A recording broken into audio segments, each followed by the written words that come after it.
All right, well, folks, this is Nathan Hamilton from Son of Celluloid, and I'm here with the one and only Mark Patton, a.k.a. Jessie from Nightmare on Elm Street 2. Now, you have recently been given the title of Honorary Scream Queen. How does it feel to have that title?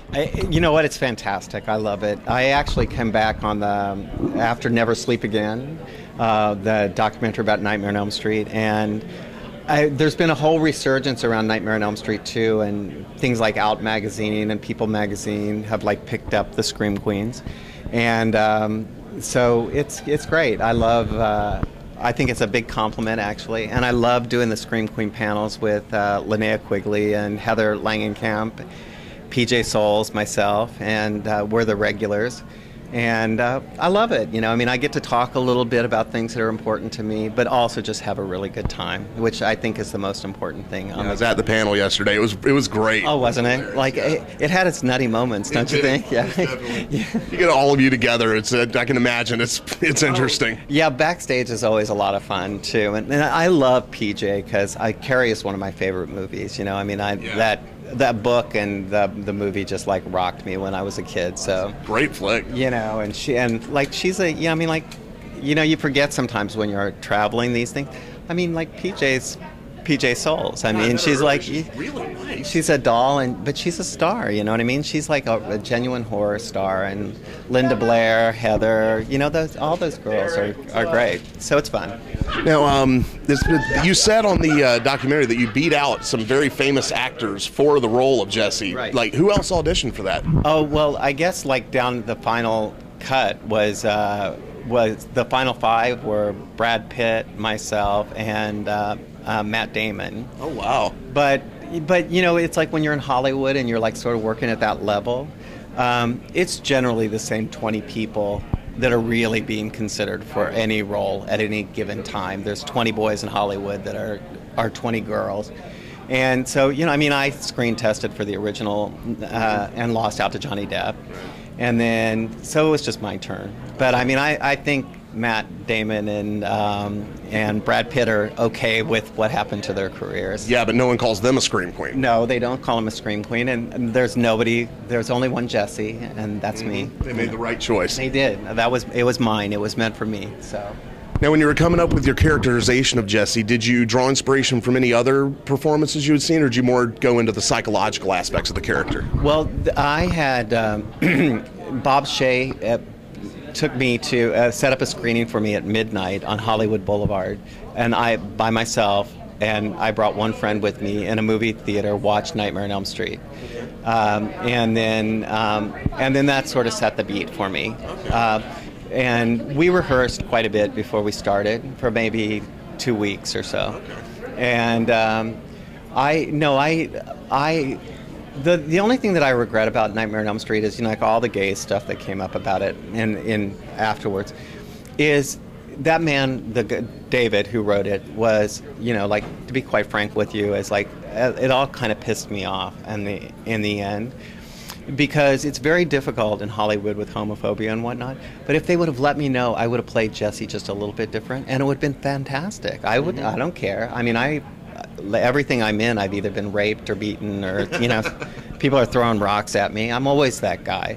But and I would have just made Jessie a little darker, a little more depressed, and like I would have made him like the Smiths, you know, and the Go-Go's. You know, this would have been more like a goth kid. Yeah. And I think, and in my you know, I do this thing called Jessie's Lost Journals, which is at staticmass.net, and also on my Facebook. And now it's going to be published on Amazon. You can buy it next month. And it's my interpretation of Jessie's backstory. Okay. And it's really interesting, and it's very dark. I was actually going to ask you about those later, because you follow the movie fairly closely, and you like veer off in way different directions. Oh, I do, yeah. Well, because I, to be honest with you, people would have asked me these questions, and I really did not like the ending of Nightmare on Elm Street 2. It didn't make sense to me. You know, it's like you go off into the whatever. Right. And I saw a way, always in my mind, to connect 2 and 3. And I always thought it was like, not just to put me in the movie, but that I always thought that Jessie and Nancy were like the yin and yang of Freddy. You know, like one was, she was the dream, and I was his interlocutor into the daytime, like to come out into the real world. Right. So I bring him out into the world. All right. I definitely bring him out in the world. And this is the last week of the entries live, because they've been coming one a day. And it'll be interesting for everybody who followed them to see how I get rid of Freddie. I've been reading them, and I'm interested. The way I get him off my back is pretty fantastic, because everybody's like, well, we want Jessie to have a happy ending, and I sort of do too, but there's really no way for him to have a happy ending. For some people, there's just no happy ending. Yeah, but I think I came up. I've only told 2 people, like from my Barnes and my like real tight friends. And they're like, oh my God, I can't believe that. And so you'll see. I think you'll like it. I think you'll like it. Now, when you're filming Nightmare on Elm Street 2, what was it like working with Clu Gulager? Oh, Clu's nuts. I mean, he's absolutely crazy. He's a drug addict, you knew that, but and a wife beater. No, Clu. You heard it here first, folks. Exactly. He's got there are warrants out for his arrest in 25 or 26 states. No, you know what? Clu's a good guy. I mean, he really is a good guy, and he's, again, he's iconic. Yeah. And he's a total gentleman. You know what I mean? It's like, when you walk on a set and you're with somebody who's made 100 films, and they treat you like a star. Right. Well, then you're dealing with a class act. Yeah. Because he could eat me up and spit me out if he wanted to. Be about the whole thing. Right. Fantastic. Hope was the same way. I love, Hope Lang was like an Academy Award nominated actress. I mean, she was super duper famous. Total woman, gentlewoman, just fantastic. Yeah. Of course, I've got to ask you what working with Robert Englund was like. Well, I knew Robert's work before I started working with him, and I'm a big admirer of his. I've said before, I saw him in Buster and Billy, and he played an albino, and I remember thinking as a kid, going, where did they find this albino who could act? You know what I mean? And it wasn't until years later that I knew it was Robert, and that's like pre-Snow, you know what I mean? So he was really fantastic.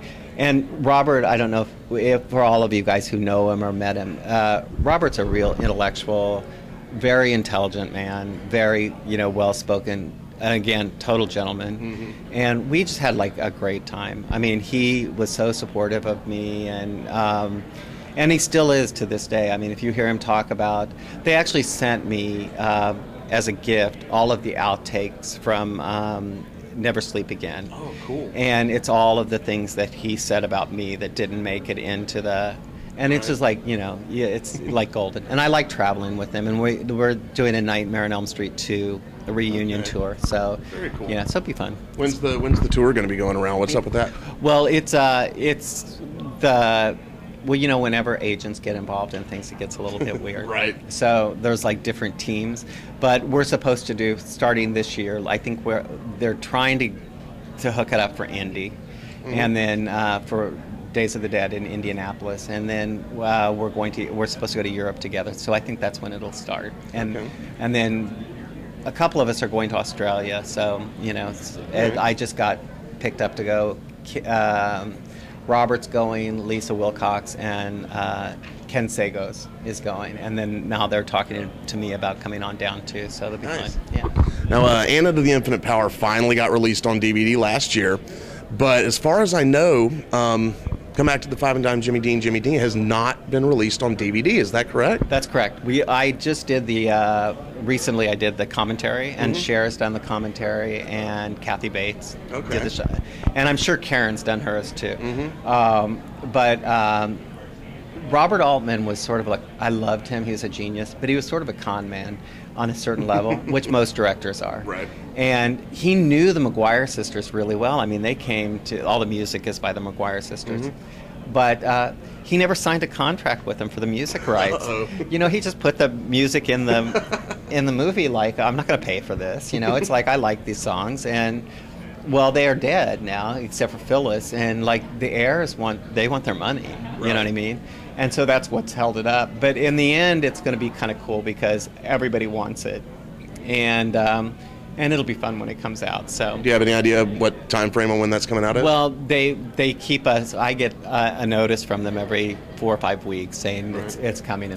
So it'll come when it comes. One of these days. Whenever the lawyers get through with it. But I'm really excited for it too, because I'm very proud of that movie. I love it. It was a wonderful time in my life. Okay, well, we've got this poster behind us for a documentary. Well, There's No Jessie. Tell us about that. Well, There Is No Jessie is being produced by the same people who produced Never Sleep Again, and it's about why it's not like I Am Nancy, Heather's documentary, which I love, but it's a little different. It's a little deeper. It's a little more about why people like Jessie disappear. It's like Jessie just disappeared from Nightmare on Elm Street. It's like he never got mentioned again. There were no action figures. I mean, there were like the cards and stuff like that. But and we sort of investigate why people like Jessie just disappear. And then we have one guy from every continent in the world who identified very heavily with Jessie. And we talk about, the subtext, basically, of the thing. Very interesting, but everybody's participating. Robert's in it, Kim. But really the emphasis is on the guys. I've already filmed somebody in Germany and somebody in Poland. We have a Japanese boy that we're just getting ready to film, but we're going to do that via sort of Skype-ish. But it's going to be a fantastic, and we're hoping to have it ready for next year. And it'll go on the film festival circuit. We've already got a couple of people who are really interested in us especially the gay and lesbian circuit's going to want it really badly. Very cool. Do you have any other projects going on right now that you'd like to tell us about? Sure. I just finished shooting my first movie in 25 years. Welcome back.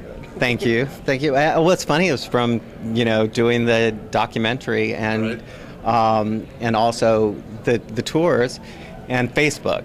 Facebook's been amazing for me. If you like Nightmare on Elm Street, come to my Facebook page, because I know we have a blast. I mean, we really do, and there's a lot of good info. But I did this movie was written for me in mind before they knew I was available to ever act again, and it's I